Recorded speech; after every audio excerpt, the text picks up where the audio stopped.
Hi, my name's James Hart. I live in Waterloo, Iowa, and I just wanted to take a minute to post this video as a warning to people who may think about being employed at North Iowa Regional Services, North Iowa Juvenile Detention Services, the Adult Crisis Center, or the North Iowa Elite Mental Health Services. You don't want to work there, in my opinion, and I'm going to tell you why. It's dangerous. This COVID stuff that came out, it's just another level of danger. You've got infected people there at times. Several of them, they're not wearing masks. Management's blaming staff when the people are told to wear masks, they don't. There's no 94 masks, at least at the time I was let go, there wasn't any.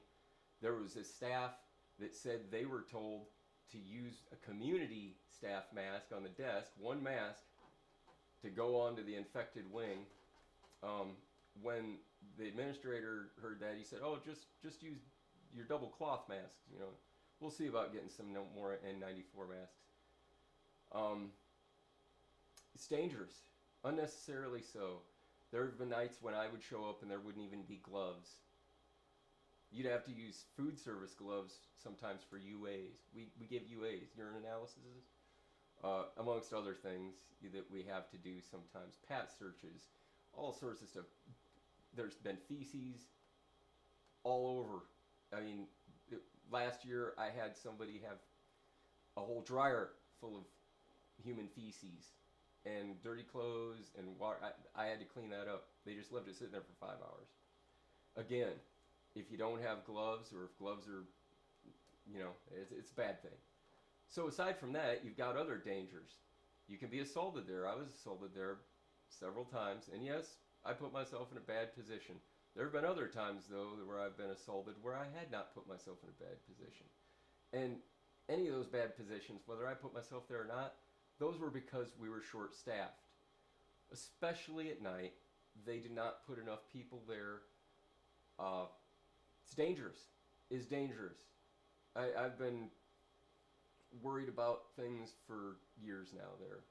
But I've just gone there because I'm a reliable employee and I'm not a quitter. So I figured I'd get better. I figured I had faith in the boss. The boss is my friend, I thought. He had my back. I've been to his house several times. I've helped his kids out. I've helped him out. I don't know what I did to make him treat me this way, but after 20 years, he's fired me because the time clock, which is never right, it's never ran right. It's always ran fast. Sometimes it's over 10 minutes fast, but he said it was only 3 minutes fast, and I was 4 minutes on the time clock. So I was a minute late, supposedly 20 or 30 times, whatever.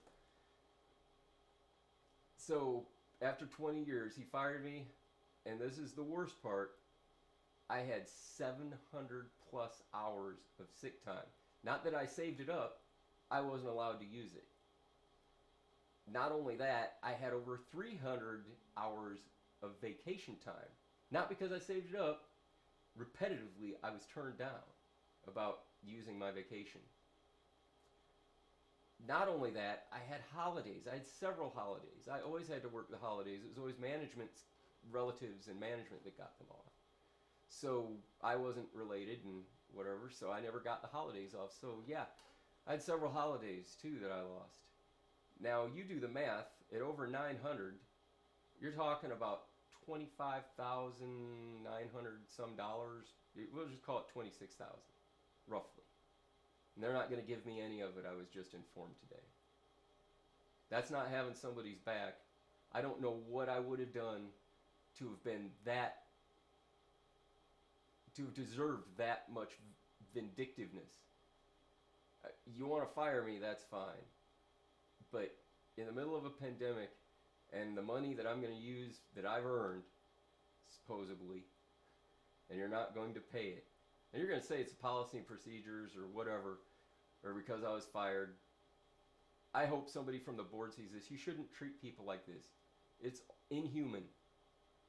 It's not right. Anybody that is watching this, I've known people that have had other jobs, and when they quit or they get fired, they usually get the benefits they earned. They cash them out. So So, yeah. The other reason you don't want to be there is because you will be asked to do things that aren't in your job description. I've climbed under moving vehicles with hooks and chains to pull stuck cars out of the parking lot in the wintertime.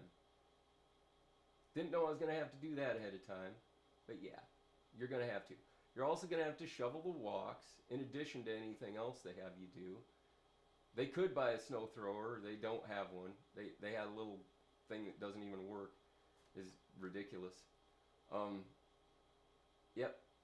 So you're going to have to shovel every time it snows, even though you're a counselor. You're not a maintenance person. Not going to get paid for that. Not going to get paid any extra for that. I'm unfortunate enough that I went to school and educated myself and got IT skills.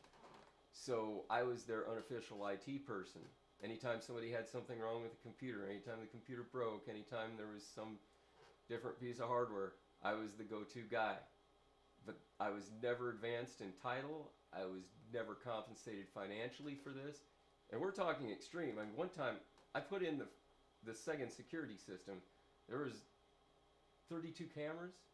I was climbing through the ceiling, drilling holes through the walls, all sorts of stuff. Potentially dangerous is blown insulation. This is the kind of things that they'll have you do. And it's not like all at once. It's like a little here or a little there. Then you throw in that you're understaffed and that you've got potentially dangerous clients. Let's go to this. The Crisis Center in their own literature says that they are not supposed to have dangerous clients, but they repetitively have people that are assaulted, and they keep having them back. I'm not going to use names, because that would be breaching confidentiality, but trust me, there are dangerous people. There's people that have been convicted of murder that have been there. Yep. And they're not supposed to have violent people on the Crisis Center by their own literature. Now, what do you say about that when they're there several times? These are the people you'll have to be dealing with. It's dangerous. Every time I went there, I would go, well, you know, me or one of my coworkers could get killed. But I need a job. Cost me over $26,000 in benefits. I gotta laugh because, God, I must be stupid. People told me all the time that the administrator was bogus and that, you know, whatever, and I just figured that they had personal gripes against him. This isn't personal. This is what they did to me. If they're going to do it to me, they'll do it to you too. I hope somebody from the board watches this. I hope Sam watches this. I hope all of them watches. Oh, and there is one more point I would like to bring up. There's a very unpleasant person that works there. You'll have to deal with her if you're employed there, no matter what shift you work. Other staff have complained about her. The residents have complained about her. They've written down their complaints about her. And she hasn't been fired. Not only that, the HMOs, which I don't know if you guys know what HMOs are, they're the people that pay us for the Crisis Center and the NIEMHS and whatever, for those clients and those programs we ran. So they have complained about her being hostile and unprofessional. They just have to deal with her over the phone. It's worse when you're in person. So she's working there. Let me just tell you that I am so glad that I never have to see her again. That is the one great thing about not working there anymore. I have complained at management. I have written things down. I don't know why they keep that person there. She makes the job miserable and she makes it unsafe. The last time when she was on the floor and I had to restrain somebody that was throwing a chair at me, she left the entire building. And this wasn't the first time. It wasn't the second time that she's done it. But she will. And she'll use the excuse that she's going to let the police in when they get there. Yep. That's dangerous. Sometimes it would be me and this one other person there. There'd be 200 plus pound people. You got to let them out at night because that's the policy. You know, they don't have a bathroom in their rooms. You got to let them out at night. Or even worse, the violent people that are on the crisis center wing. And they don't even have a lock on their door. They're just out all the time if they want to be. Potentially violent. Guess who's the guy that has to keep everybody safe? It was me for the last 20 years. And I definitely have borne the brunt a few times. So, trust me. I worked there 20 years. When I was terminated, I was making $24 an hour. I can make 15 or something like that at the pizza place down the block. I can make 14 or 15 at the Quick Star, which I may do. You may see me there sometime. But I'll tell you what, money, well worth it. It is not worth the extra $5 or $10 an hour. Trust me. Do yourself a favor.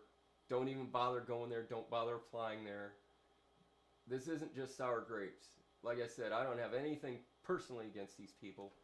I just have something personally against the way they've treated me. And if they've treated me this way, they'll treat you this way.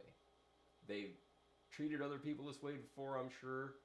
And I didn't believe them. So I'm putting this video out as a warning to everybody. Be careful. Don't go work there. It's not worth it. Have a good day, and I hope you all stay safe.